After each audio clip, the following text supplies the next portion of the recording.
নমস্কার, আমি চন্দ্রা। আমি আমার ফুড এন্ড লাভ চ্যানেলে আবার আপনাদেরকে স্বাগত জানাচ্ছি। শনিবার ছিল সংক্রান্তি। এখানে মা আর বাবা মিলে গাছ থেকে টেনে এঁচড় নামাচ্ছে। আমরা ফুল ফ্যামিলি প্রেজেন্ট ছিলাম এই এঁচড়কে টেনে নামানোর জন্য। এই দেখুন, ওই পাশেও দাঁড়িয়ে আছে এঁচড় কোন দিকে পড়বে ধরার জন্য। এঁচড়টা পায়ে পড়ে গেলে ঠাকুরকে দেওয়া যাবে না। আমরা সব সময় গাছের প্রথম ফল ঠাকুরকেই দিই। আর এখানে আমিও কাজ করছি। কি কাজ? আরে দাঁড়িয়ে ওদের ভিডিওটা যে করছি।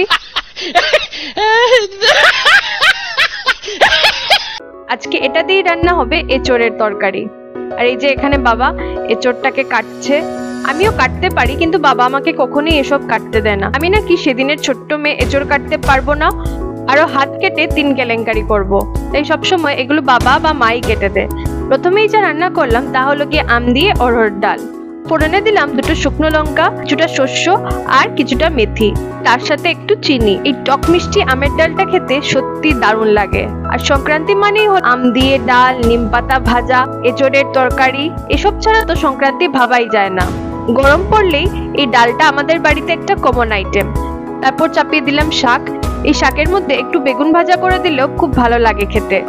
তাই এখানে আমি বেগুনগুলোকে একটু হলুদ আর নুন দিয়ে ভালো করে ভেজে নিচ্ছি। এবার রান্না করব কুমড়ো চচ্চড়ি। কুমড়ো চচ্চড়ি করার সময় আমি সবসময় কুমড়োগুলোকে একটু হলুদ আর নুন দিয়ে আগে ভালো করে ভেজে নিই। ফোড়নে দিলাম একটা শুকনো লঙ্কা আর কিছুটা কালো জিরে। তেলটা একটু গরম হওয়ার পর দিয়ে দিলাম এই মিক্সচারটা। এই মিক্সচারে আমি নিয়েছি 2 চামচের মতো পোস্ত, কিছুটা কাজু বাদাম, তার সাথে 2টো কাঁচা লঙ্কা।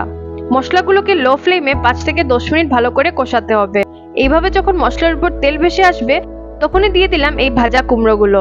তারপর 5 থেকে 7 মিনিট নুন দিয়ে ঢাকা দিলেই রেডি হয়ে গেল আমাদের কুমড়ো চচ্চড়ি। এই পাতাটা অনেকটা ধনে পাতার মতো। আমাদের বরাকবেলিতে বিলেতি ধনে পাতা বলা হয়। আপনাদের এখানে এই পাতাটাকে কি বলে আমাকে কমেন্ট বক্সে নিশ্চয়ই জানাবেন।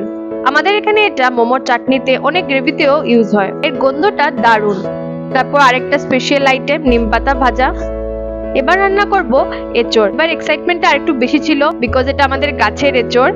ফোড়নে দিয়ে দিলাম একটা শুকনো লঙ্কা, তার সাথে দারচিনি, এলাচ, তেজপাতা, 1 চামচ জিরে গুঁড়ো, ধনে গুঁড়ো, লাল লঙ্কার গুঁড়ো, হলুদ গুঁড়ো, 1 চামচ নুন, তার সাথে কিছুটা জল মিক্স করে দিয়ে দিলাম এর মধ্যে।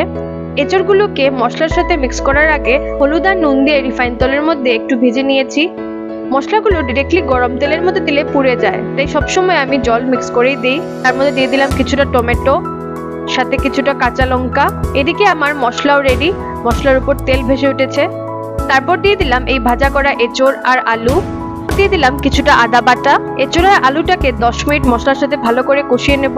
আমার তো এঁচড়ের তরকারি আলু ছাড়া ভালোই লাগে না। তারপর দিয়ে দিলাম একটু ঘি, তার সাথে গরম মশলা। এই যে আমার সংক্রান্তির মেনু রেডি। আম দিয়ে ডাল, নিম পাতা ভাজা, শাক, কুমড়ো চচ্চড়ি, এঁচড়ের তরকারি, সাথে পাঁপড় ভাজা আর দইও ছিল। ওইটা আর ভিডিও করতে পারিনি। বাবারও যখন খুশি হয়ে খায় তখনই মনে হয় আমার রান্নাটা সাকসেসফুল। পরের দিন ছিল সানডে, মানে পয়লা বৈশাখ। নববর্ষতে প্রথমেই গেলাম রামকৃষ্ণ মিশনে আমাদের গুরুদেবের দর্শন করার জন্য। বছরের প্রথম দিন গুরুর আশীর্বাদ তো পেতেই হবে। দেখুন কত লোক গুরুর দর্শন পাওয়ার জন্যই এসেছেন। তারপর গেলাম শ্যামানন্দ আশ্রম, সন্ন্যাসী বাবার মন্দিরে।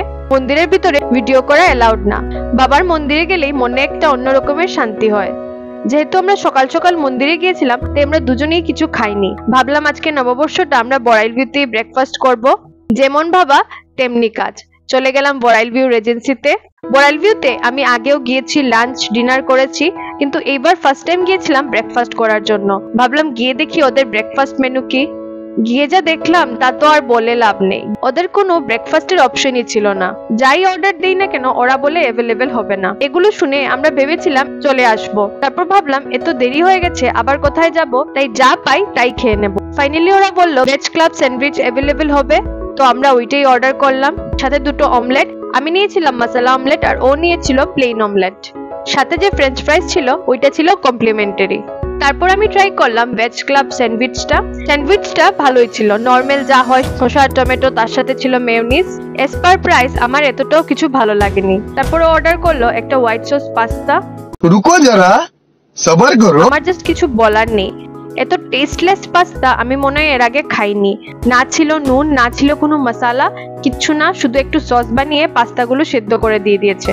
আজকের ব্লগটা আমি এখানেই শেষ করছি। আমার ইউটিউব ফ্যামিলির সব ভিউয়ার্সদেরকে জানাই নববর্ষের অনেক প্রীতি ও শুভেচ্ছা। সবাই ভালো থাকবেন, সুস্থ থাকবেন। এই ভিডিওটা যদি ভালো লাগে তাহলে একটা লাইক, শেয়ার এন্ড সাবস্ক্রাইব করে দেবেন। দেখা হবে অন্য ব্লগের সাথে। Thank you so much for watching.